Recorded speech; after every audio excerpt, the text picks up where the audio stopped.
Renault.fr. La matinale de Radio Classique avec David Abiker. Et avec Franz-Olivier Gisbert à 9h moins quart sur Radio Classique. Pour Esprit Libre, Franz, bienvenue. Bonjour David.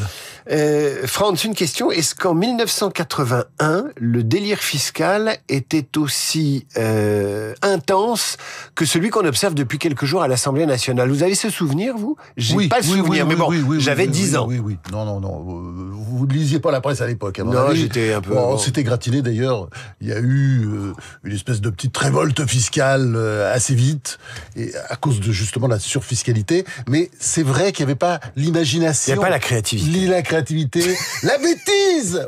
Vous l'avez dit. Vous l'avez dit. Oui, mais enfin, vous l'avez dit, la bêtise. C'est débile. Enfin, on est vraiment dans un univers absolument incroyable. Et puis, c'est le mal français, si vous voulez, dans toute sa splendeur. C'est pas nouveau, hein. Georges Clemenceau disait déjà au début du siècle dernier, faut bien se rappeler de celle-là, la France est un pays très fertile, on plante des fonctionnaires, ils poussent des impôts.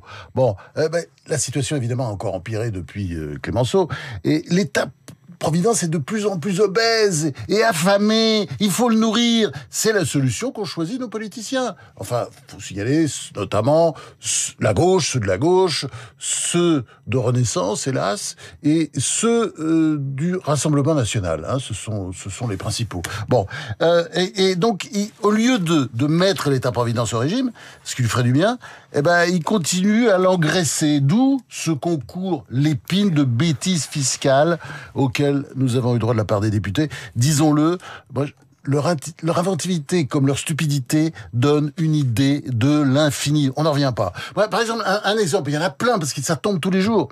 Les députés ont décidé de défiscaliser les pensions alimentaires pour les personnes qui les reçoivent et de les fiscaliser pour les personnes qui les versent. Le contraire de ce qui se faisait jusqu'à présent. Croyez-vous qu'ils aient... lancer une étude d'impact avant de trancher? Mais non, pas la peine. C'est une mesure de justice fiscale, paraît-il.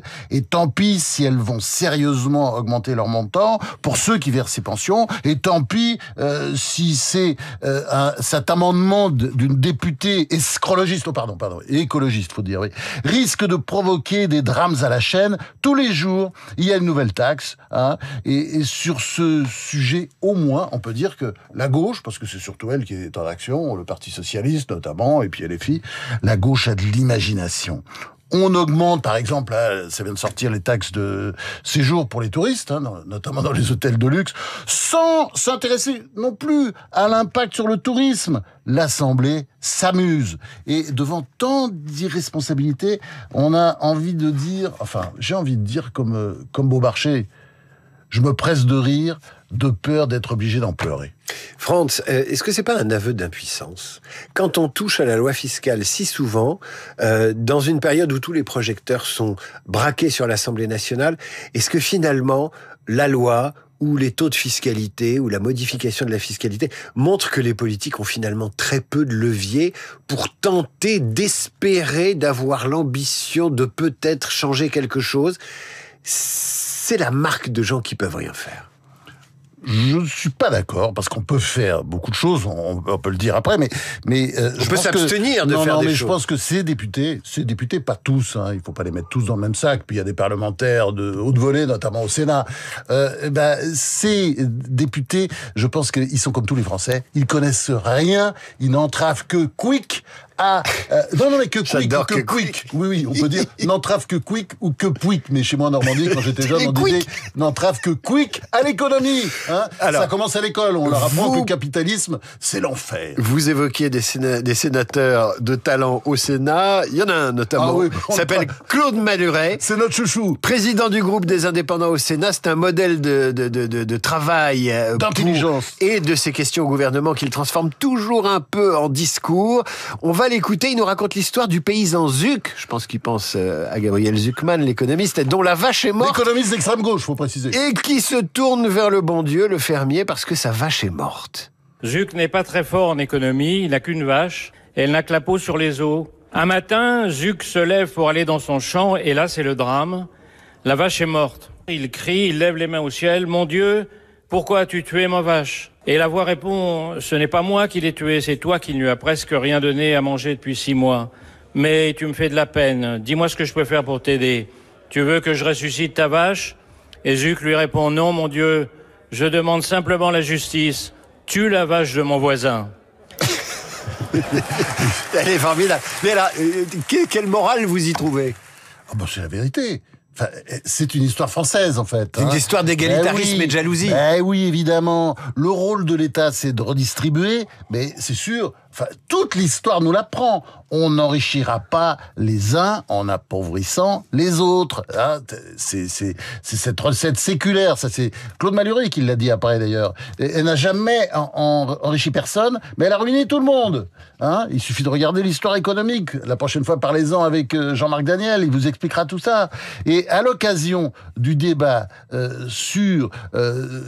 l'Assemblée nationale avec ce grand bazar fiscal, eh ben, on a vu apparaître ce que le philosophe Spinoza appelait les passions tristes. Hein, vous les connaissez? La rage, l'envie, la convoitise, le ressentiment.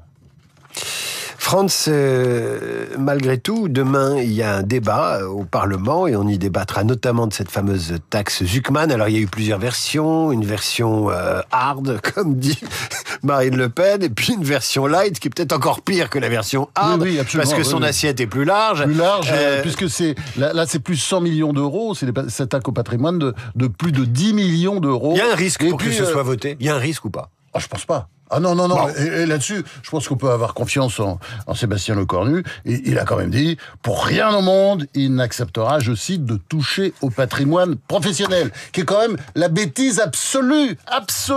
C'est-à-dire que là, on voit très bien, c'est l'un des grands problèmes de la France, on le dit tout le temps, c'est la désindustrialisation. Il faut en parler sans arrêt. Et quel est les chiffres qui montrent notre problème à nous? C'est très simple, il y a deux chiffres. Les patrons allemands ont délocalisé 20% de leurs emplois industriels au cours des 20 dernières années. Et les patrons français, vous savez combien? 60% de leurs emplois industriels ont été délocalisés. Eh bien, on sait ce qui reste à faire pour relancer l'industrie. Baisser les impôts et les taxes qui sont autant de boulets aux pieds de nos chefs d'entreprise. Franz, on va laisser la mécanique fiscale de côté. J'ai pas eu l'occasion de vous en parler, mais je voudrais que vous nous parliez de ce voyage dans la France d'avant. Ça vient de paraître chez Gallimard. C'est votre regard à vous sur la France, un regard un peu mélancolique qui vient clore votre collection sur l'histoire de la Ve République. Qu'est-ce que vous avez compris de ce qui nous arrive à travers ce voyage? C'est vrai que c'est un projet fou. C'est vrai, c'était l'histoire intime, c'était le projet fou de l'histoire intime. Et ensuite, de cette conclusion, j'ai essayé de comprendre comment on en était arrivé là où on est aujourd'hui. Je peux dire, j'ai tout mis là-dedans. Mon expérience, mes recherches, que je faisais depuis longtemps, j'ai accumulé des tas de choses, par exemple, sur la Révolution française, mes inquiétudes, mes espérances, mon quotidien. Je pense, vraiment, j'ai envie de dire, c'est le livre d'une vie. Mais est-ce que vous avez été surpris? Parce que quand vous avez l'âge que vous avez vos convictions, on les entend chaque jeudi sur Radio Classique, et évidemment, on peut tous partir avec des a priori, on peut se dire, bah, c'est foutu, c'est ceci, c'est cela, et puis parfois avoir de divines surprises, on dit, ah, je pensais pas. Est-ce qu'il y a des choses qui vous retournent encore? Bien sûr, c'est les passions tristes, par exemple. L'explosion des passions tristes à chaque fois, ça revient. Et ça revient dans toutes les périodes historiques. Mais vous vous y attendiez, vous y attendiez. Bien sûr, mais beaucoup plus qu'en Italie, beaucoup plus qu'en Allemagne.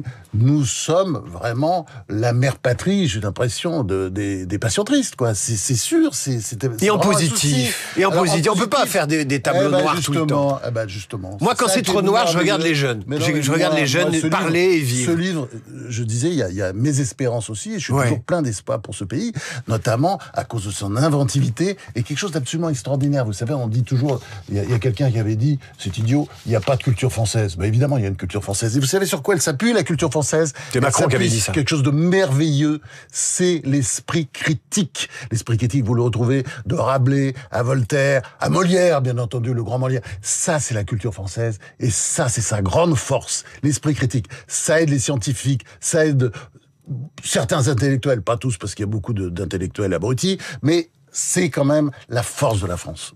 Voltaire, Molière, Gisbert. À la semaine prochaine, on va se séparer, mon cher Franz, avec une chanson de Bob Dylan qui est en concert à Paris, Palais des Congrès ce soir et demain. On se quitte avec la version des Rolling Stones de la chanson Like a Rolling Stone.